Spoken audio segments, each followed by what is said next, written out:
இந்த வாரம் பெருசாக பஸ்ஸு கிஸ்ஸு அதெல்லாம் ஒன்றுமே இல்லாமல் அந்த படம் தான் அம்மணி. அந்த படத்தை நம்ம பார்த்தாச்சு. இந்த படத்தில் ஒரு பெரிய அட்வான்டேஜ் இருக்குது சொல்கிறேன். ஜென்ரல் ஆடியன்ஸுக்கு அந்த பெரிய அட்வான்டேஜ் என்ன அப்படின்னா, படத்துக்கு போன ஃபீல் கிடையவே கிடையாது. பக்கத்துக்கு போன ஃபீல் தான் இருக்குது. இல்லைனா பல பேருக்கு அவங்க வீட்டில் இருக்கிற மாதிரியே தான் இருக்குது. ஏன்னா ஒரு வீட்டு ரேஷன் கார்டு அப்படி திறந்து பார்த்தோன்னு வச்சுக்கோங்களேன், அதுக்கு பின்னாடி வரலாறுல பல பிரச்சனைகள் இருக்கும் இல்லையா, அதை வந்து அப்படியே அப்சல்யூட் ரியாலிட்டியாக எடுத்து வந்து காமிச்சிருக்காங்க டேரக்டர். அடுத்தது பார்த்தீங்கன்னா இது வந்து ஒரு ஃபேமிலி ட்ராமா அப்படின்னு சொல்லியாச்சு இல்லையா இந்த ரேஷன் கார்டு மேட்டர்லையே. ஸோ இந்த கேரக்டர் பார்த்துருக்கோம், ஸோ இந்த கேரக்டர் நம்ம வீட்டிலே இருக்குப்பா அப்படின்ற ஒரு கனெக்ட் வரதுக்கு வந்து செகண்ட் ஹாஃப் ஆகும். ஏன்னா செகண்ட் ஹாஃப் வந்து கண்டிப்பாக என்ஜாய் பண்ணுவீங்க. அதுக்காக வந்து நான் டேரெக்டாக செகண்ட் ஹாஃப் பார்த்துக்குவா அப்படின்லாம் கேட்கக்கூடாது. அந்த செகண்ட் ஹாஃப் நீங்கள் கண்டிப்பாக என்ஜாய் பண்ணணும் அப்படின்னா ஃபஸ்ட் ஹாஃப் மட்டும் கொஞ்சம் பொறுத்துக்கோங்க. ஓகே, நெக்ஸ்ட்டு அம்மணின்ற கேரக்டர் தான் சென்டர், ஒரு கோர் ஐடியாவே இந்த படத்துக்கு. தட் இஸ் அ பாட்டி. அந்த பாட்டியை சுற்றி தான் படம் நடக்க போகுது. ஓகேங்களா, அந்த பாட்டியோட கேரக்டர் சூப்பராக இருக்குது. எந்த அளவுக்கு சூப்பராக இருக்குன்னா, இந்த பாட்டியோட கேரக்டர் அப்படியே ஹாலிவுட்டில் தாத்தா அப்படின்னு எடுத்தோம்னா மார்கன் ஃப்ரீமேனே நிறச்சி தாடியோடு நடிக்கலாம். அந்தளவுக்கு சூப்பரான character. You will enjoy it.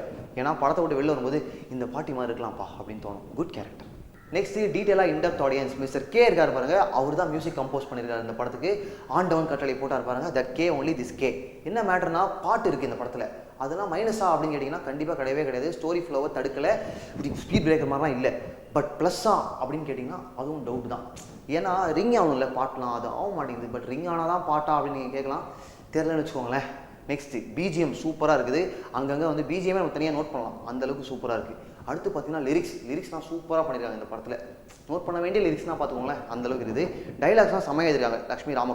Lakshmi ராமகிருஷ்ணனை நம்ம கண்டிப்பாக அப்ரிஷியேட் பண்ணி ஆகணும். அவங்கள கட்ஸை அப்ரிஷியேட் பண்ணி ஆகணும். ஏன்னா ஒரு பாட்டியை சுற்றின ஒரு கதை, ஒரு குடும்பத்தில் என்ன நடக்குதோ அதுதான் கதை அப்படின்னு முடிவு பண்ணிட்டாங்க. ஒரு பெரிய ஸ்டார் காஸ்ட் அப்படின்வாங்க இல்லையா, அந்த மாதிரிலாம் கிடையாது. பெருசாக ஒரு பஸ்ஸு கிடையாது இந்த படத்துக்கு. இருந்தாலும் அந்த கோர் ஐடியாவை தாண்டாமல் சால்ட் அண்ட் பெப்பர்லாம் ஆட் பண்ணாமல் ஒரு ராக் ஃபில்மை இப்படி கொடுத்துருக்காங்க பாருங்கள். அதுக்காக அவங்க வந்து நம்ம அப்ரிஷியேட் பண்ணி ஆகணும். இந்த வே டு கோன்னு சொல்லுவாங்க இல்லையா, அது சொல்கிறோம் இப்போ நம்ம அவங்களுக்கு. நெக்ஸ்ட்டு பார்த்தீங்கன்னா இப்போல்லாம் பல படங்களுக்கு ஃபஸ்ட் லுக் வரும்போதே சைடில் பார்த்தீங்கன்னு வச்சுக்கோங்களேன், பல ஃபிலிம் ஃபெஸ்டிவல் பேர்லாம் இருக்கு இல்லையா, அந்த மாதிரி இந்த படத்துக்கும் வந்திருக்க வேண்டியது. அது ஏன் பண்ணன்னு தெரில, அதை பண்ணியிருக்கலாம் கண்டிப்பாக. ஏன்னா ஒரு மார்க்கெட்டிங் யுக்தியாக அமைந்திருக்கும். நிறைய பேர் வந்து அது ஒரு அப்பீலிங்கான விஷயமா இருந்திருக்கும். நிறைய பேர் போய் தியேட்டரில் பார்ப்பாங்க இந்த படத்தை. மொத்தத்தில் இந்த படம் வந்து நிறைய படத்தை அம்மா அப்பாவோட போய் பாருங்கள் அப்படின்னு சொல்லுவாங்கல்ல, முடிஞ்சால் தாத்தா பாட்டி கூட போய் பாருங்கள் இந்த படத்தை, ரொம்ப சந்தோஷப்படுவாங்க அவங்களாம். பட் அவங்களுக்கு நிறைய கேள்விகள்லாம் வரும், அதெல்லாம் நீங்கள் தான் மேனேஜ் பண்ணிக்கணும் இந்த படம் பார்த்த பிறகு.